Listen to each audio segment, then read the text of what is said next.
It started as just another celebrity interview on The Tonight Show, until Tom Felton's voice cracked mid-sentence and Jimmy Fallon realized they were no longer talking about movies. They were talking about regret. The studio lights cast their familiar warm glow across Studio 6B as the Roots played Tom onto the stage. The audience erupted in cheers as the former Draco Malfoy actor settled into the guest chair, his signature smile lighting up the room. Jimmy bounced in his seat with typical enthusiasm, ready to dive into questions about Tom's latest project, his music career, and inevitably, his Harry Potter memories. "Tom Felton, everybody," Jimmy announced, clapping enthusiastically. "Man, it's so good to have you here.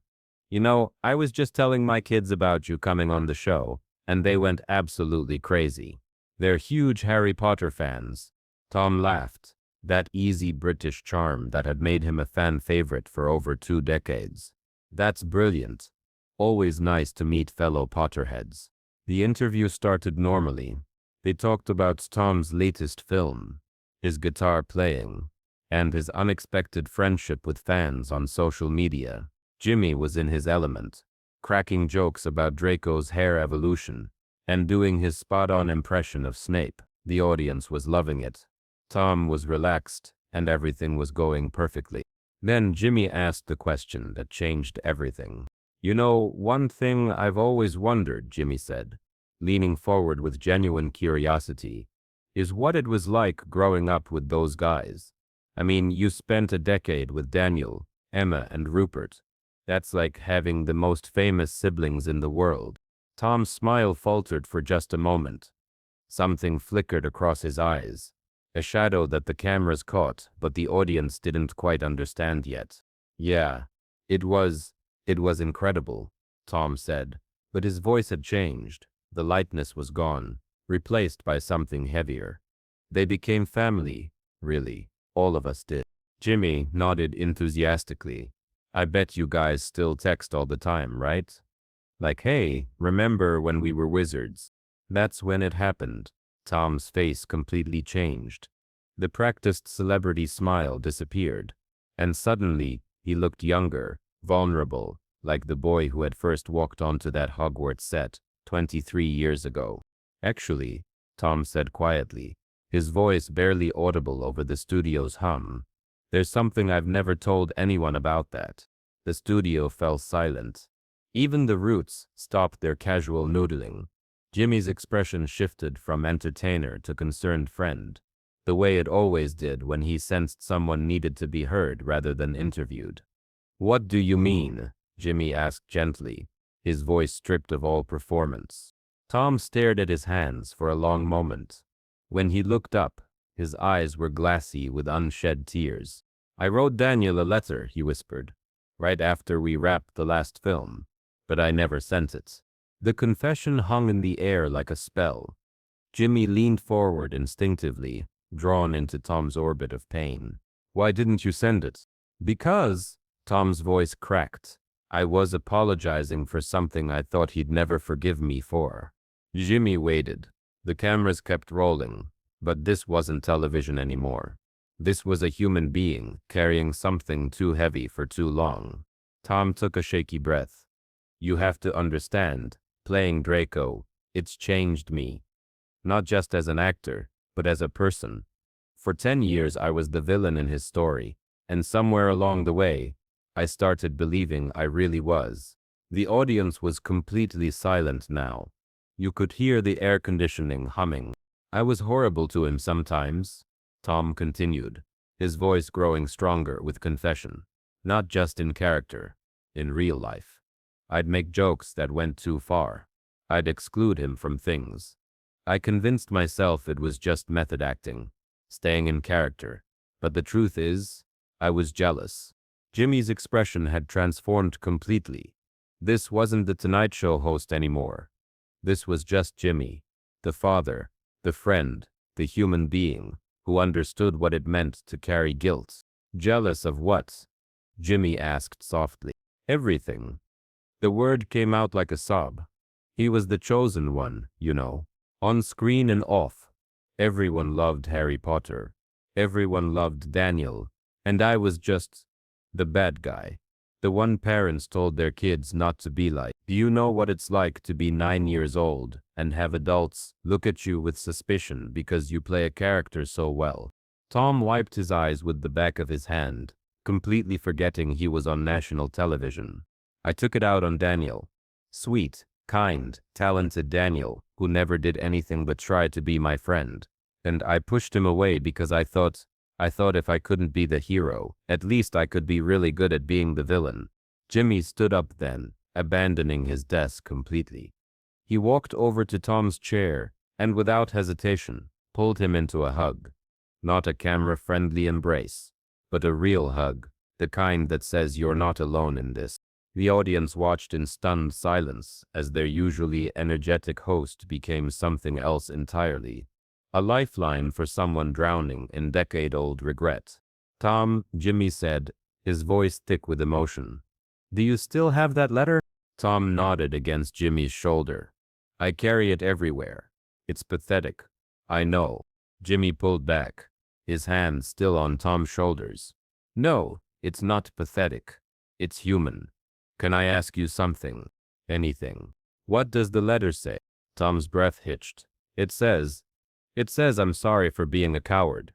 For letting a character become bigger than who I really am. For making him feel like he had to earn my friendship when he'd already given me his. It says I was honored to be part of his story, even as the villain, and that he made me want to be a better person. But I was too scared to try. The studio was so quiet you could hear tears hitting the floor. Jimmy walked back to his desk, but instead of sitting down, he opened the top drawer and pulled out his phone.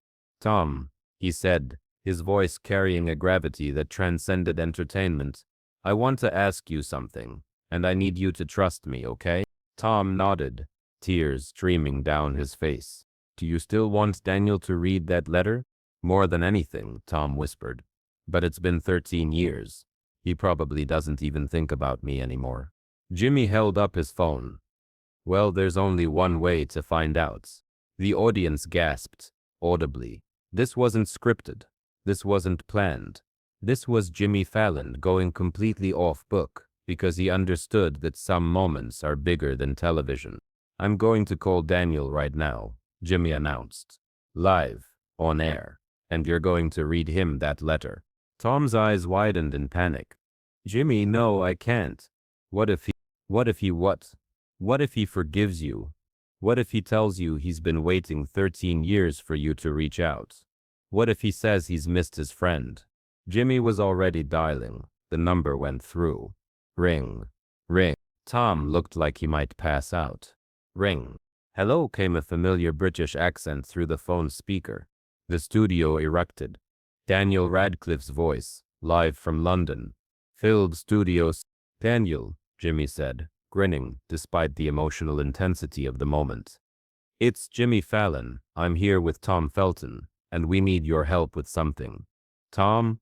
Daniel's voice carried surprise and what sounded like genuine warmth. Bloody hell, is he all right? He sounds like he's crying. Tom let out a laugh sob that broke everyone's heart.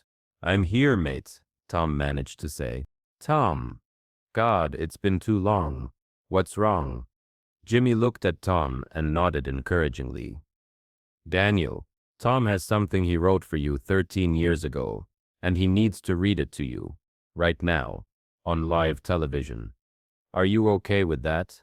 There was a pause. Then, of course, Tom, whatever it is, just say it. Tom pulled a worn piece of paper from his wallet. His hands were shaking so badly he could barely unfold it. Jimmy reached over and helped him smooth it out.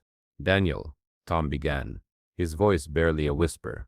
I wrote this the day we wrapped Deathly Hallows Part 2, and I've been too much of a coward to give it to you ever since. He cleared his throat and began to read. Dear Daniel, I don't know how to start this, so I'll just say what I should have said years ago. I'm sorry. I'm sorry for every time I made you feel like you had to prove yourself worthy of my friendship when you'd already shown me more kindness than I deserved. I'm sorry for letting Draco Malfoy become bigger than Tom Felton. I'm sorry for being jealous of your light instead of learning to shine my own. Tom's voice was getting stronger with each word, years of pain flowing out like a river finally finding the sea. You made me want to be better, Daniel. Watching you handle fame with such grace, treat everyone with such respect, carry the weight of being Harry Potter with such dignity.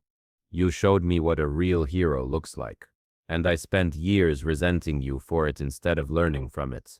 The audience was openly crying now. Jimmy had tears streaming down his face. Even the camera operators were wiping their eyes. I need you to know that some of my happiest memories are from that set, and all of them include you. Your terrible jokes between takes. The way you'd make sure everyone felt included. How you'd sneak me extra candy from the craft table when the tutors weren't looking. You were the best friend a confused kid could ask for, and I was too lost in my own insecurities to appreciate it. Tom's voice cracked again, but he pushed through. I hope you're happy, Daniel. I hope life has been everything you dreamed, and I hope maybe, someday you might forgive a former Death Eater for taking so long to remember how to be human. The silence that followed was deafening. Then Daniel's voice came through the speaker, thick with emotion. You absolute idiot. Tom's face crumpled. Tom Felton, you beautiful, ridiculous idiot. Do you really think I didn't know you were struggling? Do you think I didn't see how hard it was for you, being the villain when you're one of the kindest people I've ever met? Daniel's voice was warm, full of affection and exasperation. I've been waiting 13 years for you to call me. I thought you hated me. I thought you blamed me for overshadowing you, for getting all the hero moments. I never knew you felt like you had to apologize for being human. Tom was sobbing openly now, but they were tears of relief. Tom, listen to me. You were my friend. You are my friend. Draco Malfoy was just a character we played. But Tom Felton taught me how to be brave when the cameras weren't rolling. You taught me it was okay to be scared, to make mistakes, to not have all the answers. Jimmy was standing behind Tom now, his hands on his friend's shoulders, anchoring him as years of guilt dissolved into forgiveness. I love you, mate, Daniel said simply. Always have, always will. And that letter? I wish you'd sent it 13 years ago so I could have told you then what I'm telling you now. There's nothing to forgive. Tom looked up at Jimmy through his tears. Can you tell him something for me? Tom leaned toward the phone. Daniel, I love you too. And I'm sorry it took me so long to remember that love isn't a competition. Come to London, Daniel said immediately. Come soon. We have 13 years of friendship to catch up on. As Jimmy ended the call and the studio erupted in applause, Tom remained in his chair, looking lighter than he had in years. The letter that had lived in his wallet for over a decade was now just a piece of paper. The weight it had carried was gone. Jimmy sat back down and looked directly into the camera. Ladies and gentlemen, he said, his voice still thick with emotion. That wasn't an interview. That was a reminder that it's never too late to say what needs to be said. That friendship doesn't have expiration dates. That sometimes the bravest thing you can do is admit you were wrong and ask for forgiveness. He turned to Tom. How do you feel? Tom wiped his eyes and smiled. Really smiled for the first time all evening. Like I can finally breathe again. The episode aired exactly as it happened. Unedited, unscripted, completely real. It became the most watched Tonight Show episode in the show's history. Not because of star power or comedy, but because millions of people recognized themselves in Tom's regret and Daniel's forgiveness. The letter Tom had carried for 13 years was finally delivered. But more than that, it started a conversation about the letters we all carry. The apologies we're too afraid to make. The love we're too proud to express. The friendships we think we've lost to time and silence. 3 weeks later, Tom flew to London. The photo Daniel posted of their reunion, two men in their 30s, hugging like the children they'd been when they first met, broke the internet. The caption was simple. Some friendships are worth waiting for. Jimmy kept the tissue box Tom had used that night on his desk for months afterward. A A reminder that the most powerful moments happen not when we're trying to entertain, but when we're simply trying to heal.